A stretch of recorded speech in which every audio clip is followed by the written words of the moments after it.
क्या आपने कभी सोचा है कि सोना, चांदी, तांबा, लोहा, कोयला, हीरे, तेल, गैस, खनिज, नमक, मिट्टी, रत्न, आखिर ये सब तत्व चीजें धरती के किस हिस्से में होती हैं? ये बनती कैसे हैं? और क्या धरती के अंदर कुछ ऐसा भी है जो इंसानों ने आज तक देखा तक नहीं? क्योंकि धरती का एक ऐसा हिस्सा है जो हमारे पैरों के नीचे तो है, लेकिन आज भी विज्ञान की सबसे बड़ी पहेलियों में से एक है। तो चलिए आज हम उतरते हैं धरती के भीतर और देखते हैं कि धरती की गहराइयों में क्या क्या छुपा है। धरती के 1 से 2 फीट में हम आ गए हैं। यहाँ हमें कुछ चींटियों के मकान, केंचुए और चूहे मिल सकते हैं जो इतनी गहराई में रहते हैं। इसके बाद अब हम आ गए हैं 10 फीट की गहराई पर हमें कुछ बलुई मिट्टी देखने को मिलेगी। इसके साथ ही घर की नींव, पेड़ की जड़ें, पाइपलाइन और सीवर देखने को मिलेगा। हालांकि यह सब जगह एक जैसा नहीं होगा। इसके बाद हम आ गए हैं 50 फीट की गहराई में, जहां पर हमें मीठा पानी मिलता है। ये वही पानी है जो हम पीते हैं। ये पानी बालू मिट्टी में जमा होता है। वैसे कहीं कहीं पर तो 30 से 40 फीट पर ही पानी आ जाता है, जो जगह और चट्टानों पर निर्भर होता है। 50 से 100 फीट की गहराई में आपको पुराने पौधे, जानवरों के जीवाश्म मिल सकते हैं जो लाखों साल से दबे पड़े हैं। दोस्तों, एक बात मैं आपको क्लियर कर देना चाहता हूँ। सभी जगह जमीन के अंदर का पानी एक जैसी गहराई में नहीं है, बल्कि अलग अलग है। जैसे कहीं कहीं यह 30 फीट पर ही मिल जाता है और कहीं कहीं यह हजारों फीट की गहराई में मिलता है। आपको बता दूं, जमीन के नीचे का जो पानी है वह 30 फीट से लेकर 2 किलोमीटर तक ही माना जाता है, लेकिन कहीं कहीं यह 5 किलोमीटर की गहराई में भी होता है। लेकिन एकदम गाढ़ा पीने लायक तो बिल्कुल नहीं। इसके बाद आपको तरल पानी नहीं मिलेगा, लेकिन जो पीने लायक पानी है वह 750 मीटर तक ही शुद्ध माना जाता है, क्योंकि रिपोर्ट बताती है कि 900 मीटर के बाद का पानी पीने लायक नहीं होता, क्योंकि उसमें मिनरल्स मिले होते हैं जो उसे खारा बना देते हैं। तो मतलब साफ है कि 2 से 5 किलोमीटर के नीचे जाने पर आपको तरल पानी नहीं मिलेगा। एक सवाल शायद कभी ना कभी आपके दिमाग में आया होगा कि जमीन के नीचे पानी है तो फिर जमीन धंसती क्यों नहीं?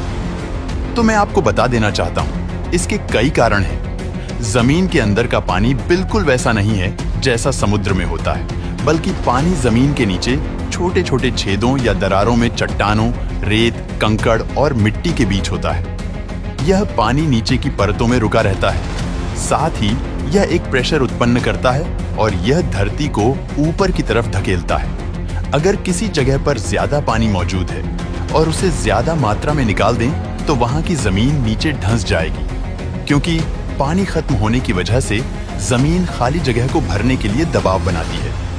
उदाहरण के तौर पर मेक्सिको सिटी में 30 से 40 सेंटीमीटर तक जमीन धंस गई। वजह जमीन के नीचे के पानी का स्तर कम हो जाना। खैर, आगे बढ़ते हैं। आगे लगभग 500 मीटर की गहराई में जाने पर हमें काली, दोमट और बलुई मिट्टी की परतें मिलती हैं। हालांकि कहीं कहीं पर यह मिट्टी धरती की सतह पर ही पाई जाती है। कारण टेक्टोनिक प्लेट, भूकंप और ज्वालामुखी से ऊपर आना, लगभग 800 मीटर की गहराई में हमें चूना और जिप्सम की परत मिलेगी। इसके बाद 1 किलोमीटर की गहराई में जाने पर हमें कुछ छोटे बैक्टीरिया और जीवाणु मिलेंगे जो इतनी गहराई में भी पनप रहे होते हैं। 1 से 5 किलोमीटर की गहराई तक आने पर हमें कुछ चट्टानें देखने को मिलती हैं, जैसे शेल, सैंडस्टोन और लाइमस्टोन। शेल चट्टानों का उपयोग सीमेंट और टाइल बनाने में किया जाता है। सैंडस्टोन का उपयोग निर्माण और मूर्तियों के लिए किया जाता है। इसके बाद आता है लाइमस्टोन, जिसका उपयोग सीमेंट, चूना और कंक्रीट बनाने में किया जाता है। 1 से 5 किलोमीटर की ही गहराई में तेल और गैस का भंडार होता है। हालांकि समुद्र में यह ज्यादा पाया जाता है, क्योंकि समुद्र की औसत गहराई 3 से 4 किलोमीटर ही होती है। जो जीव लाखों करोड़ों साल पहले मरे होते हैं, उन्हीं से गैस और तेल बनते हैं। इतनी ही गहराई में कोयला भी पाया जाता है। कोयला अक्सर पठारी क्षेत्रों में होता है, जहां का पानी का स्तर बहुत नीचे होता है, क्योंकि पानी में कोयला निकालना सबसे बड़ी समस्या है। 5 से 10 किलोमीटर की गहराई पर आने पर हमें बेसाल्ट, ग्रेनाइट, डोलेराइट जैसी आग्नेय चट्टानें देखने को मिलती हैं। बेसाल्ट का उपयोग सड़क बनाने के लिए किया जाता है और ग्रेनाइट का उपयोग मजबूती वाले घरों के लिए किया जाता है, जबकि डोलेराइट का उपयोग रेल मार्ग की पटरियों के लिए किया जाता है। 10 से 20 किलोमीटर की गहराई में आने पर हमें 300 डिग्री सेल्सियस तक का तापमान देखने को मिलता है। इसी गहराई में खनिजों का बड़े पैमाने पर निर्माण होता है, जैसे सोना, तांबा, लोहा और जस्ता। इसके साथ ही कुछ स्थानों पर अभ्रक और ग्रेफाइट भी मिलता है। लेकिन जाहिर सी बात है कि इंसान इतनी गहराई तक तो खोद नहीं सकता, तो खनिजों को ऊपर तक लाने में भूकंप, ज्वालामुखी और टेक्टोनिक प्लेट हमारी मदद करती है, और ये हमें 3 से 4 किलोमीटर की गहराई में मिल जाती है, जैसे अमेरिका का नेवादा गोल्ड माइंस, जहां दुनिया का सबसे ज्यादा सोना निकाला जाता है। लगभग 100 टन सोना हर साल।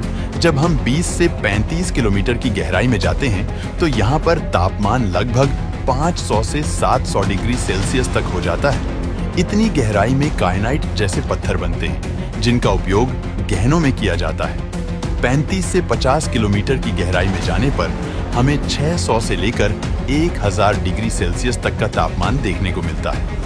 इतनी गहराई में लोहे और मैग्नीशियम जैसे तत्वों की भरमार होती है, क्योंकि यहाँ की चट्टानें गाढ़ी होती हैं। यह 50 किलोमीटर का जो क्षेत्र है वह क्रस्ट और मैंटल परत के बीच की दूरी है, जिसे हम मोहो डिस्क कहते हैं। 70 किलोमीटर की गहराई में जाने पर हमें एक और परत दिखाई देगी, जिसे हम मैंटल कहते हैं, और यहीं से ज्वालामुखियों का क्षेत्र आता है।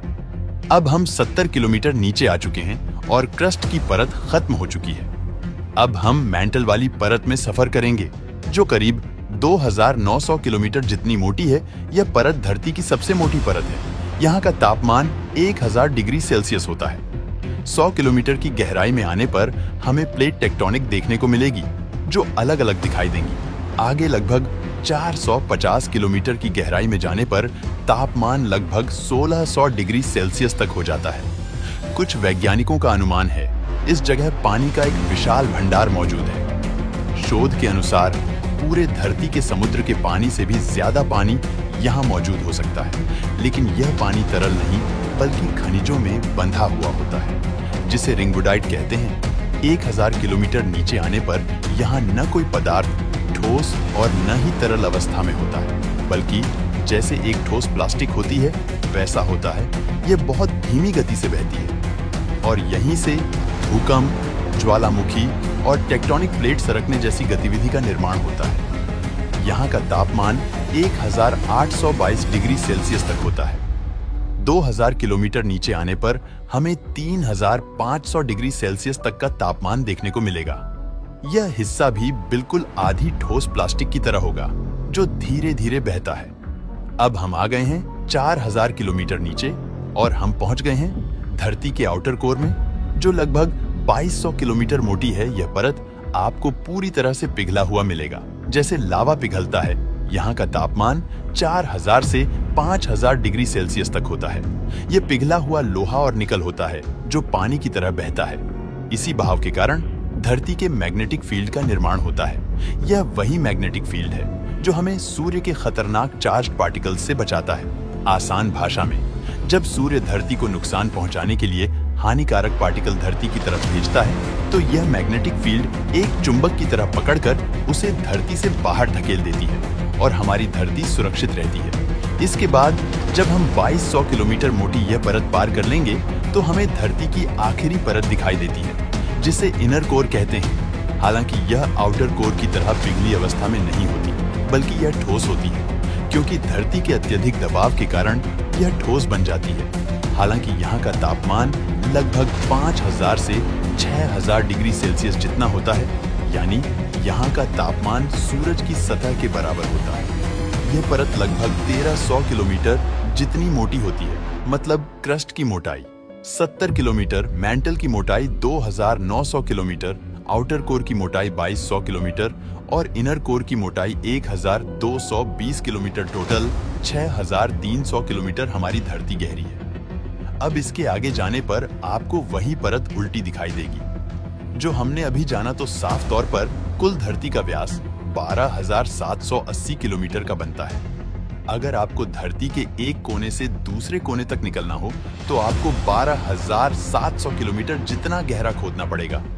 आप इस पर कंफ्यूज मत होना कि फिर धरती की गहराई आपने 6390 किलोमीटर क्यों बोला, क्योंकि इसके आगे जाने पर आप धरती की गहराई से निकल रहे होते हैं, न कि धरती की ओर गहराई में जा रहे होते हैं। उम्मीद करते हैं शायद आपको सब कुछ समझ आ गया होगा।